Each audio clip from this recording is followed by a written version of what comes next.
আমি ডক্টর সাদিয়া আফরোজ মৌরি। আমি প্রপার হসপিটালে সিনিয়র কনসালটেন্ট হিসেবে বর্তমানে কর্মরত আছি। এখানে প্রতিদিন প্রচুর রোগী আমরা দেখছি এবং অনেক পেশেন্টের খুবই কমন একটা কোশ্চেন যে স্কেলিং করলে দাঁতে কি কোনো ক্ষতি হয় কিনা অথবা দাঁত পাতলা হয়ে যায় কিনা। অনেক রোগী আমাদেরকে বলে যে স্কেলিং করলে দাঁত মনে হচ্ছে যে আমি পাতলা হয়ে গেছে স্কেলিং করার পরেই কিছুদিন পর থেকে। তো এটার কারণটা কি বা এটা অ্যাকচুয়ালি যৌক্তিক কিনা। এটা হচ্ছে স্কেলিংটা অ্যাকচুয়ালি খুবই কমন একটা প্রসিডিউর আমাদের ডেন্টিস্ট্রি প্র্যাকটিসে।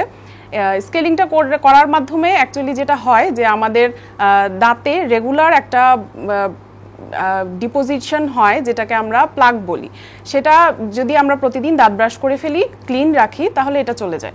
কিন্তু যখন এটা 24 ঘন্টার বেশি বা 2-3 দিন আমাদের দাঁতে থেকে যায়, প্রপারলি ব্রাশ করা হয় না, তখন এটা শক্ত হয়ে একটা পাথরের আকার ধারণ করে, যেটাকে আমরা বলি ক্যালকুলাস। তো ক্যালকুলাসটা মধ্যেই অনেক জীবাণু থাকে, সাথে একটা জীবাণুর কলোনিও থাকে।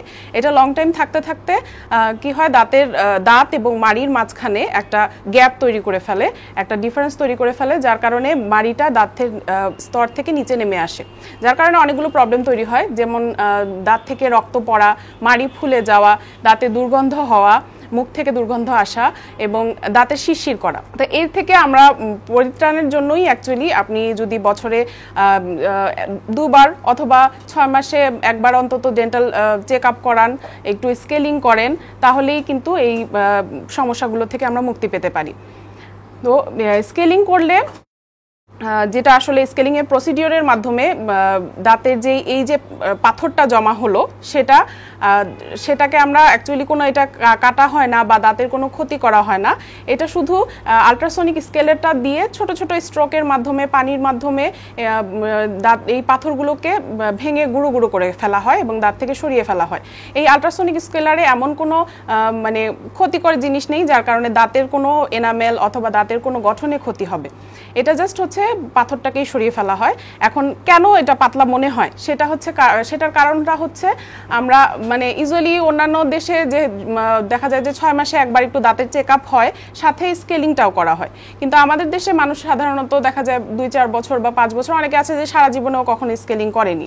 আমাদের কাছে যখন অনেক সারা জীবন পরে একবার আসে স্কেলিং করতে, তখন দেখা যায় যে অনেক মানে মোটা একটা পাথরের স্তর বা ক্যালকুলাসের একটা মোটা স্তর নিয়ে আমাদের কাছে আসে। এখন এটা সারা জীবনে যেহেতু সে একটা মানে এই স্তরটা জমিয়ে আমাদের কাছে আসে এবং এটা আমরা 1 দিন বা 2 দিনের সিটিংয়েই পাথরটা সরিয়ে ফেলি, তখন স্বাভাবিকভাবে রোগীর কাছে মনে হয় যে আমার মুখটা অনেক হালকা লাগছে, কিংবা দাঁতটা অনেক পাতলা হয়ে গেছে, কিংবা ফাঁকা হয়ে গেছে। আসলে সেরকম কোনো কিছুই না, বরং আপনার যেই এক্সট্রা জিনিসগুলো ছিল, যে এক্সট্রা পাথরটা ছিল, সেটাই আমরা সরিয়েছি এবং আপনার এটা সুস্থতার জন্যই কিন্তু আপনার কাছে মনে হচ্ছিল যেটা ফাঁকা। আসলে এটা কিন্তু খুবই আপনার সুস্থতার জন্য, দাঁতের সুস্থতার জন্য খুবই জরুরি।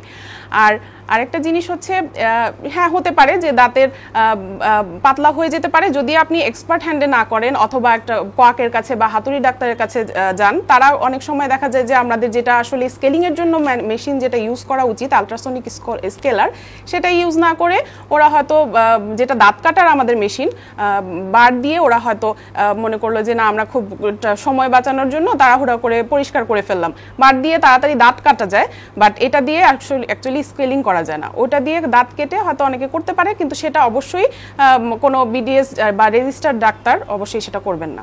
তো এই বিষয়ে ইনশাল্লাহ সবাই সচেতন থাকবেন এবং 6 মাসে একবার একটু নিকটস্থ ডেন্টিস্টের কাছে যাবেন, চেক আপ করাবেন এবং স্কেলিং করবেন।